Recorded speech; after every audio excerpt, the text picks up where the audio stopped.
Hello friends, मैं विकास एक बार फिर से आपका स्वागत करता हूं आपके YouTube channel daffodil coaching classes में।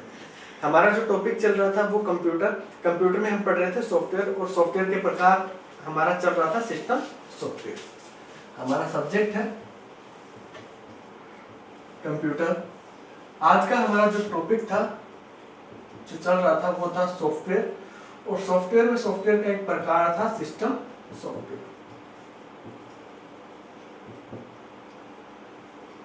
पिछली क्लास में हमने पढ़ा था कि सॉफ्टवेयर क्या होते हैं, किस तरीके से काम करते हैं, क्या क्या उसके प्रकार होते हैं, सिस्टम सॉफ्टवेयर और एप्लीकेशन सॉफ्टवेयर। हम जो चल रहे थे वो पढ़ रहे थे हमारा सिस्टम सॉफ्टवेयर।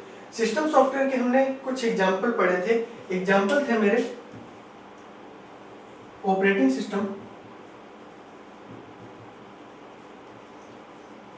सिस्टम, इसके अलावा कंपाइलर,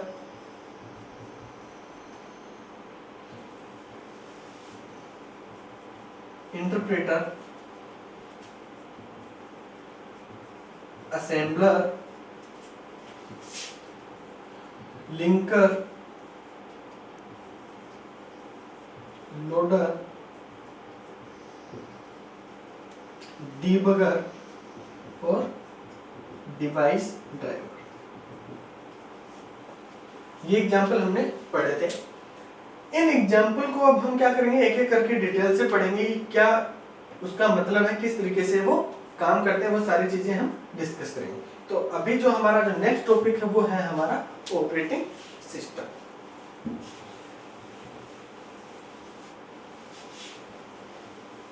सिस्टम सॉफ्टवेयर और सिस्टम सॉफ्टवेयर में हमारा जो टॉपिक है वो है हमारा ऑपरेटिंग सिस्टम। ऑपरेटिंग सिस्टम होता क्या है? यह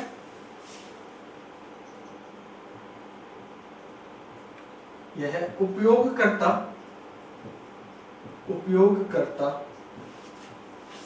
तथा कंप्यूटर हार्डवेयर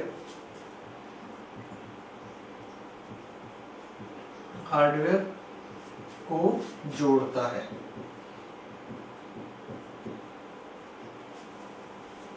यानी कि ऑपरेटिंग सिस्टम का सबसे जो मुख्य काम है वो क्या है? वो यह है कि मेरा जो यूजर है, ये क्या है? यूजर, और ये है मेरा हार्डवेयर।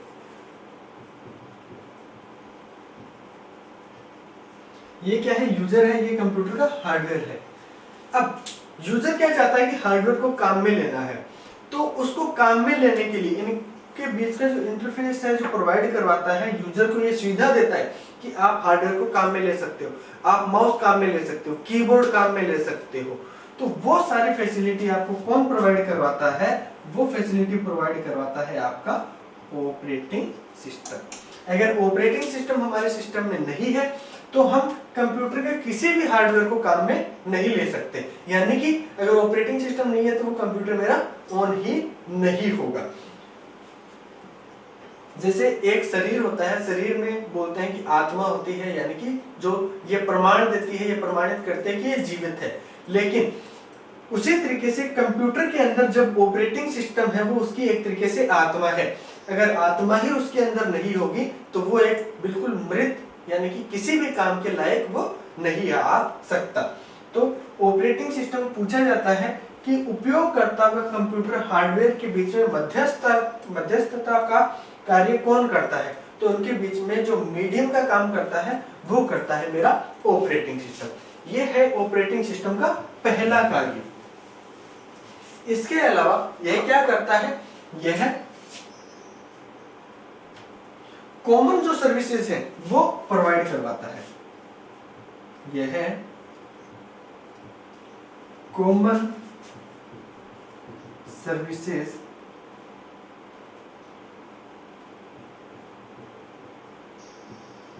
उपलब्ध कराता है। कॉमन सर्विस कैसे हो सकती है? जैसे आपका दिस पीसी हो गया, उसको आपको ओपन करना है, वो चीज हो गई। ठीक है। इसके अलावा आपकी जो ड्राइव है उनको दिखाना है एक प्लेटफॉर्म की ये आपकी ड्राइव है। इसके अलावा नेटवर्क को आपको कनेक्ट करना है, तो वो चीजें, तो वो जो सारी बेसिक चीजें हैं वो सारी कौन उपलब्ध करवाता है? वो भी ऑपरेटिंग सिस्टम ही आपको उपलब्ध करवाता है। इसके अलावा यह है कंप्यूटर को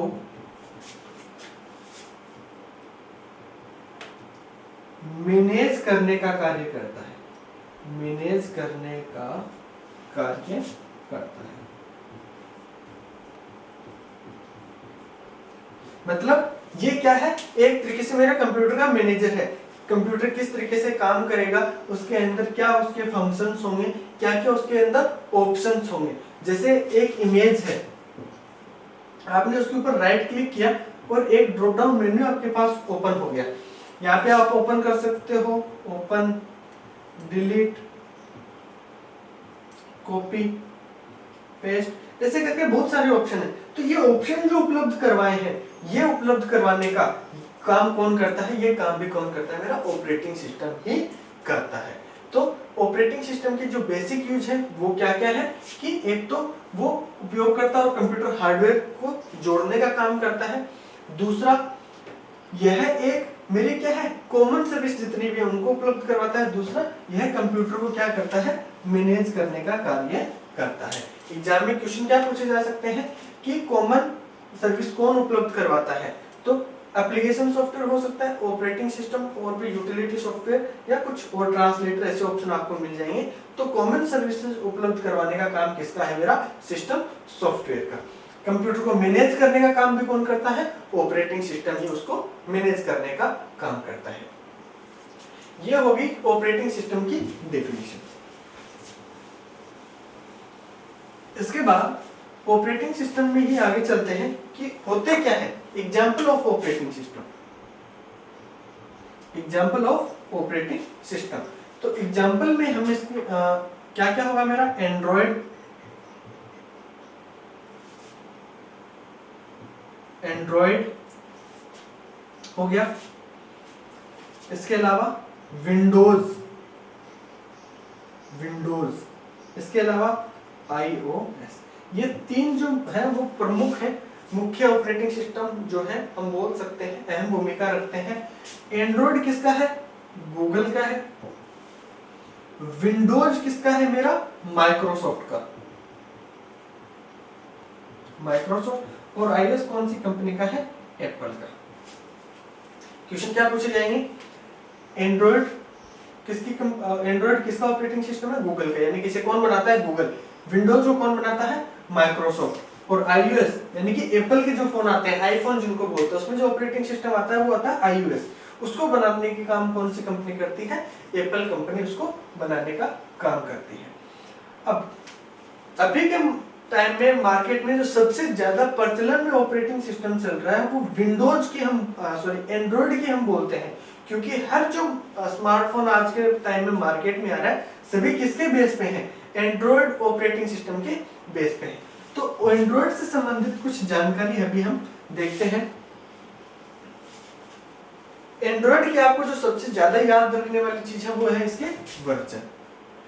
एंड्रॉयड को किसने बनाया? गूगल ने। कब बनाया था? ये बनाया था लगभग 2008 में। एंड्रॉयड को बनाया गया था 2008। एंड्रॉयड ऑपरेटिंग सिस्टम कब लॉन्च हुआ? तो उसका आंसर होगा 2008 में लॉन्च हुआ। किसने लॉन्च किया? गूगल ने उसको लॉन्च किया। जो एंड्रॉयड का पहला वर्जन था, पहला वर्जन वो था कपकेक। यहां से कितने क्वेश्चन हो गए? 3 क्वेश्चन हो गए। एंड्रॉयड ने क्या बनाया था? गूगल एंड्रॉयड को किस कंपनी ने बनाया था? गूगल कंपनी ने बनाया था। कब बनाया था? 2008 में बनाया था। इसका सबसे पहला वर्जन कौन सा था? तो कपकेक इसका सबसे पहला वर्जन था एंड्रॉयड का। इसके बारे में एक छोटी सी इंटरेस्टिंग चीज बताता हूं। क्या हुआ, गूगल ने ऑपरेटिंग सिस्टम क्या था? लॉन्च किया था एंड्रॉयड, और इसको क्या रखा था? ओपन सोर्स रखा था। ओपन सोर्स मतलब कोई भी कंपनी है वो बिना कोई पैसे वगैरह दिए वो अपने सिस्टम में क्या कर सकते हैं, एंड्रॉइड है वो डाल के बेच सकती है। यानी कि जैसे सैमसंग है, सैमसंग भी एंड्रॉइड को काम में ले सकती है, अपने फोन में एंड्रॉइड इंस्टॉल करके बेच सकती है। ओप्पो, वीवो, रियलमी सारी कंपनी। उसी टाइम पे जब मोबाइल का युग आया था, मोबाइल काम में आने वाले थे, उस टाइम पे एक कंपनी थी नोकिया, जो कि मार्केट में बहुत ज्यादा फेमस थी। यानी कि इंडस्ट्री में बात करें तो मोबाइल में सबसे पहला नंबर आता था नोकिया का।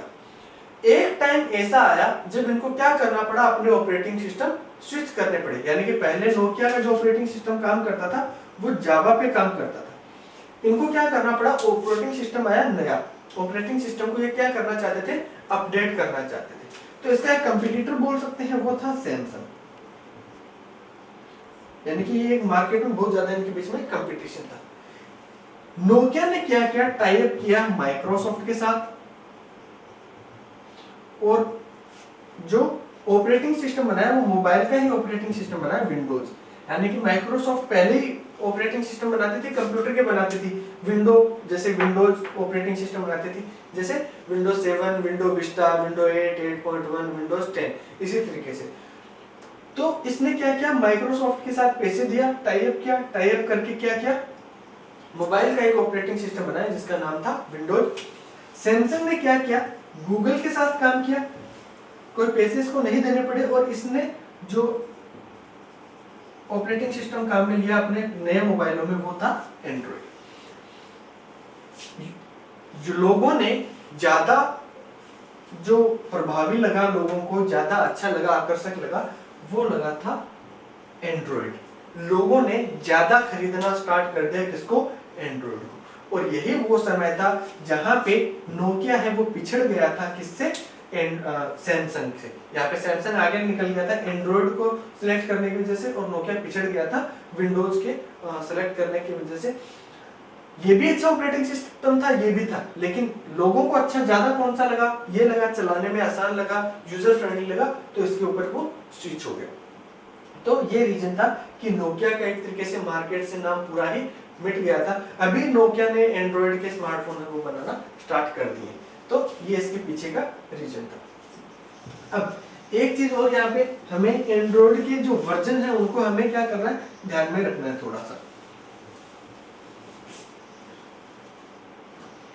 ऑपरेटिंग सिस्टम इसमें चल रहा है हमारा एंड्रॉइड। एंड्रॉइड के क्या चल रहे हैं, वर्जन।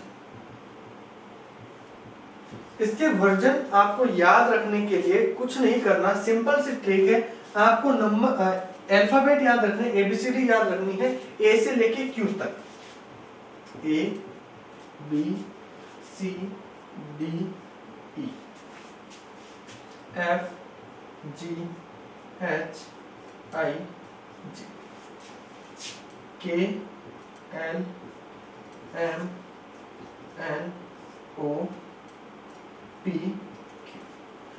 ये सिंपल आपको अल्फाबेट आपको याद रखने हैं। इन अल्फाबेट से आपको क्या हो जाएंगे, जितने भी इसके वर्जन हैं वो याद हो जाएंगे। एक हिंट जो आपके काम आएगा, एंड्रॉइड के जितने भी वर्जन हैं वो सारे खाने की चीजों पे, यानी स्वीट मिठाइयों के नाम पे इनके वर्जन रखे गए हैं। ये चीज और आपको ध्यान में रखनी है। स्टार्ट करते हैं। ए और जो बी वर्जन थे ये मेरे ट्रायल वर्जन थे, ट्रायल वर्जन, यानी कि इनको कभी मार्केट में लॉन्च किया ही नहीं गया, सिर्फ क्या किया गया था, ट्रायल किया गया था, ट्रायल पीरियड था कि किस तरीके से ये काम करेगा, वर्जन ए और बी। सबसे पहला वर्जन आया था 2008 में, ठीक है, वो था मेरा कप केक। सबसे पहला वर्जन कौन सा था, 2008 में पब्लिकली जिसको पब्लिश किया गया था वो था कप केक। उसके बाद आया मेरा डोनट। नेक्स्ट जो वर्जन था, डी से क्या हो गया मेरा डोनट। ई से था मेरा इक्लेयर्स, इक्लेयर्स चॉकलेट आती है, तो ई से क्या नाम दिया गया था मेरा इक्लेयर्स। इसके बाद एफ से एक मिठाई आती है फोरियो, ये भी क्या है, एक मेरी मिठाई है, क्या नाम है इसका, फोरियो। इसके बाद जी से आता है जिंजर ब्रेड, जिंजर ब्रेड, ये भी एक तरीके की क्या है मेरी स्वीट है। एच से आता है हनीकॉम्ब,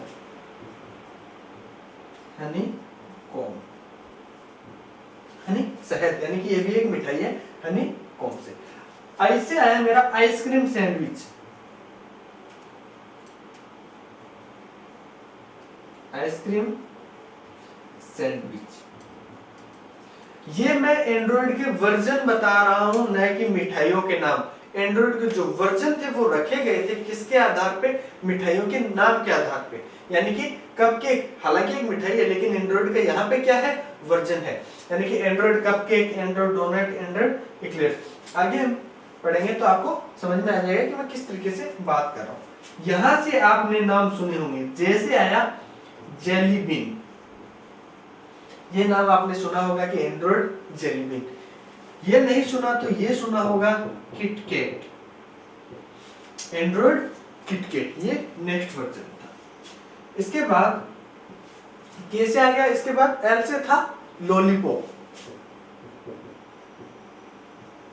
ये नाम भी आपने सुना होगा, ये भी क्या है, एक एंड्रॉइड का वर्जन है। ये भी नहीं सुना तो इसके बाद आया था मार्शमैलो, ये भी एक एंड्रॉइड का क्या है, वर्जन है। इसके बाद आया था नोगेट, नोगेट ये भी क्या है, एंड्रॉइड का वर्जन है। इसको कई जगह नोट भी बोलते हैं, कई जगह नोगेट भी बोलते हैं, ये एक तरीके से वो बोलने का एक्सटेंस है। इसके बाद एक आया ओरियो,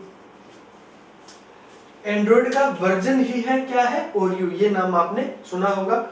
इसके बाद पी से आया एंड्रॉइड पाई, क्यू से आया Q10, ये सिर्फ सीधा ही आया, तो इसको आपको ध्यान में रखना है, ये सबसे क्या है, लेटेस्ट वर्जन है।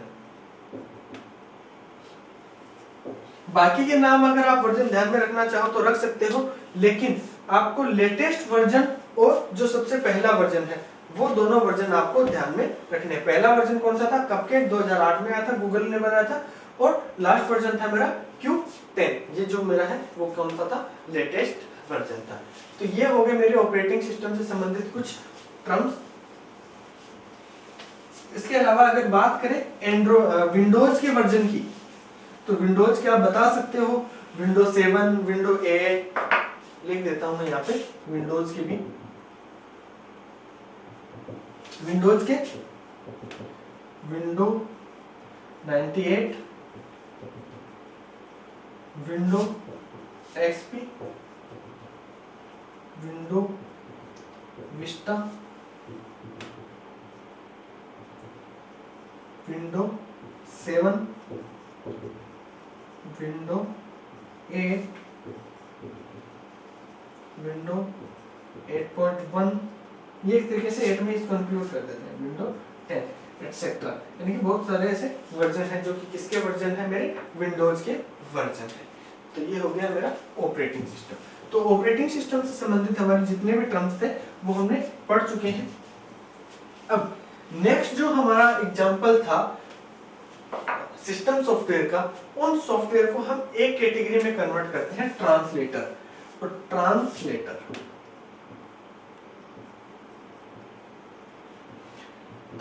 जो हम पढ़ेंगे यहाँ पे, तीन तरीके के हमारे ट्रांसलेटर हैं। एक है मेरा, पहला है कंपाइलर, सेकंड है मेरा इंटरप्रेटर, थर्ड है असेंबलर। तीन तरीके के मेरे ट्रांसलेटर हमारे अभी अवेलेबल हैं, उपलब्ध हैं। तो इन ट्रांसलेटर को हम एक एक करके अभी पढ़ेंगे। सबसे पहले पढ़ते हैं कंपाइलर को। कंपाइलर ट्रांसलेटर यानी कि अनुवादक। अनुवादक क्या काम करेगा, अनुवाद करने का काम करेगा। क्या करता है ये है हाई लेवल लैंग्वेज को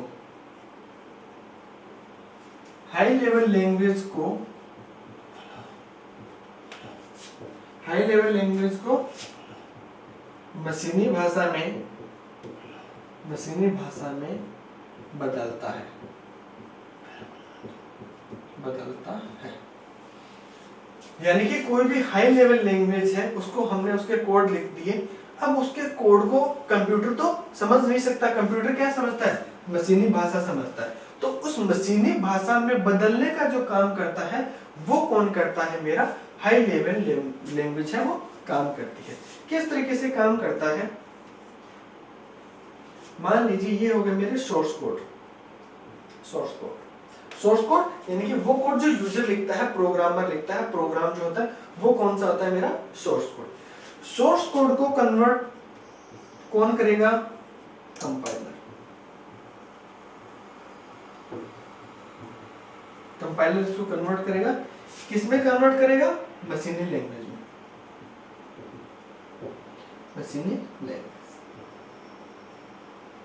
मशीनी लैंग्वेज बोल सकते हो, या फिर इसके अलावा आप एग्जीक्यूटेबल कोड बोल सकते हो, या एग्जीक्यूटेबल प्रोग्रामिंग। मशीनी लैंग्वेज यानी कि 0-1 में इसको कन्वर्ट करता है। कन्वर्ट होने के बाद ये क्या करेगा? हमें आउटपुट देगा। क्या होगा? सबसे पहले सोर्स कोड है, अब उसको मैं क्या करवाऊंगा? कंपाइल करवाऊंगा। कंपाइल करवाना यानी कि कोड में बदलना, ये काम कौन करेगा? कंपाइलर करेगा। कंपाइलर किसमें कन्वर्ट कर देगा उसको? मशीनी कोड में। अब वो मशीनी कोड है वो एग्जीक्यूट होगा और फिर उसके बाद मुझे क्या मिलेगा? आउटपुट मिलेगा। जो भी आउटपुट मैं चाहता हूं, जिस तरीके का मैंने कोड लिखा है उसके अकॉर्डिंग जो भी आउटपुट है वो मुझे मिलेगा। ये काम होता है कंपाइलर का। यहाँ पे कंपाइलर से संबंधित एक बहुत महत्वपूर्ण चीज कि यह पूरे प्रोग्राम को एक साथ बदल देता है।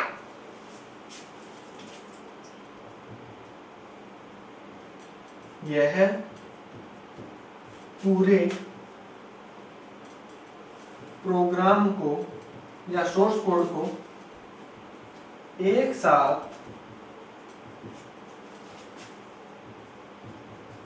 मशीनी भाषा में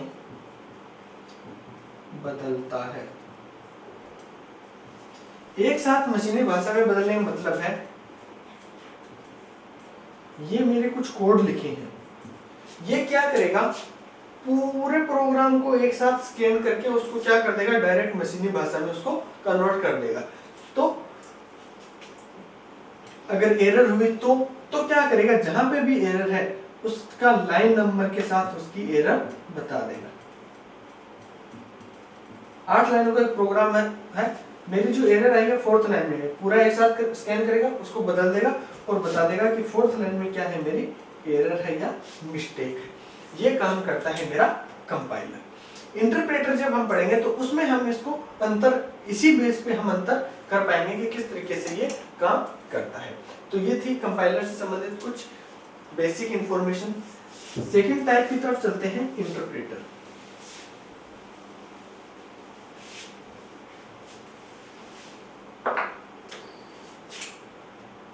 दूसरा प्रकार है मेरा इंटरप्रेटर। इंटरप्रेटर भी क्या करता है?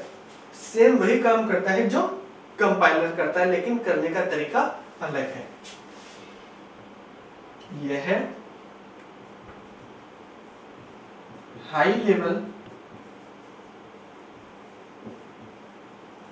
लैंग्वेज को मशीनी भाषा में बदलता है। हमारा कंपाइलर क्या कर रहा था? वो भी हाई लेवल लैंग्वेज को किस में कन्वर्ट कर रहा था? मशीनी भाषा में कन्वर्ट कर रहा था। इंटरप्रेटर भी क्या कर रहा है? हाई लेवल लैंग्वेज को मशीनी भाषा में कन्वर्ट कर रहा है। तो दोनों में डिफरेंस क्या हुआ? बात करते हैं उस डिफरेंस की। यह सोर्स कोड को, यानी कि प्रोग्राम या सोर्स कोड को line by line important term से याद रखना, लाइन बाय लाइन क्या करेगा? मशीनी भाषा में बदलेगा। मशीनी भाषा में बदलता। लाइन बाय लाइन कैसे बदलेगा मशीनी भाषा में? सेम पीछे वाला एग्जांपल देखते हैं।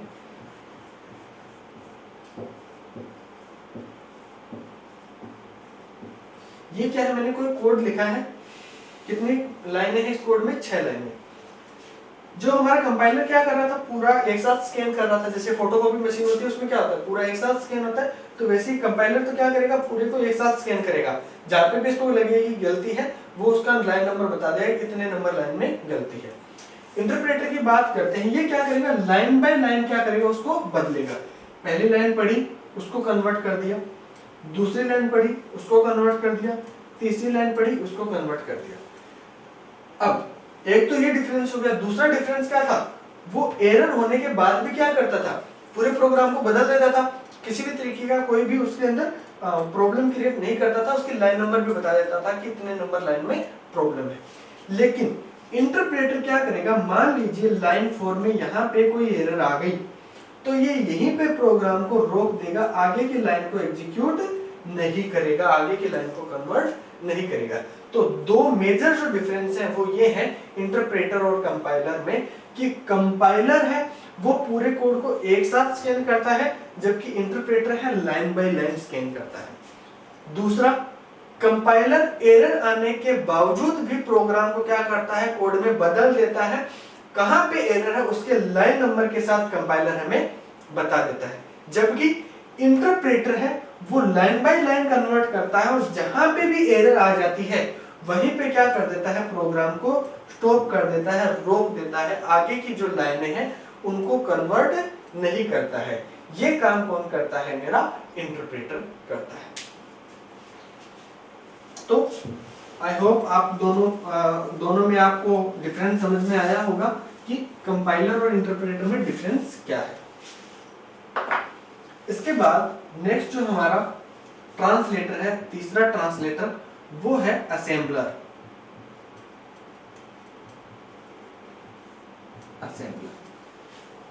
हमने जो इंटरप्रेटर और कंपाइलर पढ़े थे वो क्या कर रहे थे, हाई लेवल लैंग्वेज को लो लेवल लैंग्वेज बोल सकते हैं, या हाई लेवल लैंग्वेज को मशीनी कोड में कन्वर्ट कर रहे थे।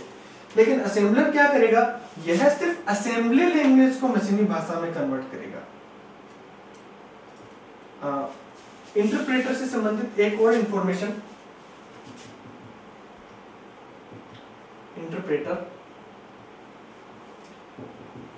इंटरप्रेटर एक कंपाइलर क्या करता है, पहले उसको कोड में कन्वर्ट करता है, उसके बाद एग्जीक्यूट करता है। जबकि इंटरप्रेटर किस तरीके से काम करता है, ये मेरा सोर्स कोड हो गया,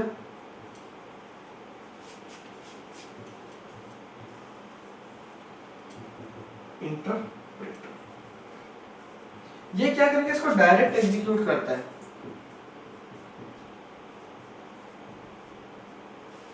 इंटरप्रेटर क्या करता है, सोर्स कोड को डायरेक्ट क्या करता है, एग्जीक्यूट करता है, बिना मशीनी कोड में बदले हुए। ठीक है, तो ये काम आपको और ध्यान में रखना है। जबकि कंपाइलर क्या करेगा, सोर्स कोड को कन्वर्ट करेगा मशीनी कोड में, उसके बाद उसको एग्जीक्यूट करता है, या आउटपुट हमें देता है। जबकि इंटरप्रेटर क्या है, सोर्स कोड को डायरेक्ट क्या करेगा, बदल के सीधा क्या कर देगा, उसको एग्जीक्यूट कर देगा। ये चीज इंटरप्रेटर से संबंधित आपको और ध्यान में रखनी है। अब चलते हैं नेक्स्ट टॉपिक की तरफ, असेंबलर।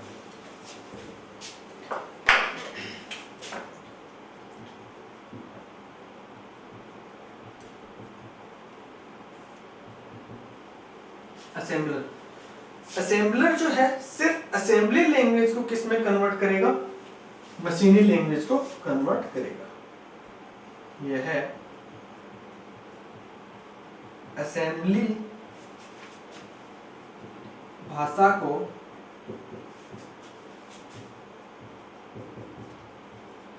मशीनी भाषा में बदलता है। यानी कि ये मेरी क्या है, असेंबली लैंग्वेज है,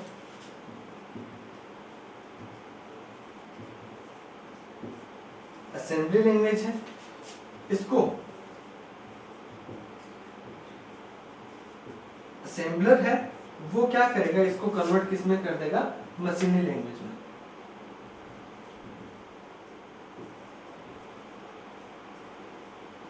यानी कि कुछ भी मेरा असेंबली कोड में, कुछ भी असेंबली लैंग्वेज में कुछ भी प्रोग्राम लिखा है, कुछ भी सिंटेक्स लिखा है, वो सिंटेक्स मेरा उसको रन करवाएंगे तो उसको असेंबलर क्या करेगा, मशीनी लैंग्वेज में कन्वर्ट कर देगा। यानी कि असेंबलर जो है सिर्फ असेंबली भाषा को परिवर्तित करने के लिए काम में लिया जाता है, बाकी किसी अन्य भाषा को बदलने के लिए काम में नहीं लिया जाता। आपको एक और इंफॉर्मेशन ध्यान में रखनी है कि असेंबली लैंग्वेज को मेनेमोनिक्स कोड भी कहते हैं। मेनेमोनिक्स असेंबली लैंग्वेज को क्या बोलते हैं, असेंबली कोड जो होते हैं उनको मेनेमोनिक्स कोड भी बोला जाता है। एक छोटी सी और इंफॉर्मेशन थी, वो आपको ध्यान में रखना है, मेनेमोनिक्स कोड। तो ट्रांसलेटर हमारे हो गए हैं, 3 जो ट्रांसलेटर थे। अब एक बार देखते हैं कि ट्रांसलेटर में से किस तरीके का क्वेश्चन बनता है। क्वेश्चन बनेगा, 2 क्वेश्चन बन सकते हैं। एक तो निम्न में से विषम है या ट्रांसलेटर है या अनुवादक है, कि निम्न में से अनुवादक, ट्रांसलेटर या विषम यानी कि अलग कौन सा है। तो एक हो गया आपका कंपाइलर, दूसरा हो गया आपका वर्डपैड, एक हो गया आपका नोटपैड, एक हो गया आपका MS वर्ड। तो यहाँ पे ट्रांसलेटर हमें पता है कि इसकी जगह पे आपको 2 और ऑप्शन मिल सकते हैं, किसका, इंटरप्रेटर या असेंबलर। यानी कि निम्न में से विषम कौन सा है, तो एक ऑप्शन में आपको इन तीनों में से कोई एक मिलेगा, बाकी जो 3 ऑप्शन है वो आपको अलग मिलेंगे। तो वर्डपैड, नोटपैड और MS वर्ड ये एक मेरे वर्ड प्रोसेसिंग सॉफ्टवेयर है, या फिर वो वर्ड एडिटिंग या टेक्स्ट फॉर्मेटिंग जिसको बोल सकते हैं सॉफ्टवेयर है। जबकि असेंबलर, कंपाइलर और इंटरप्रेटर है, ये क्या है, मेरे एक अनुवादक है या ट्रांसलेटर है। ये चीज आपको ध्यान में रखनी है। और जो ऑप्शन है इनके और जगह पे आपको किसी भी सिस्टम सॉफ्टवेयर के ऑप्शन मिल जाएंगे या ऑपरेटिंग सिस्टम के भी आपको ऑप्शन मिल सकते हैं। तो इन तीनों को एक कैटेगरी में रखा जाता है, वो होते हैं मेरे ट्रांसलेटर। तो आशा करता हूं आपको आज का जो वीडियो है वो अच्छा लगा। अच्छा लगे तो लाइक कीजिए, शेयर कीजिए, सब्सक्राइब कीजिए। Thank you.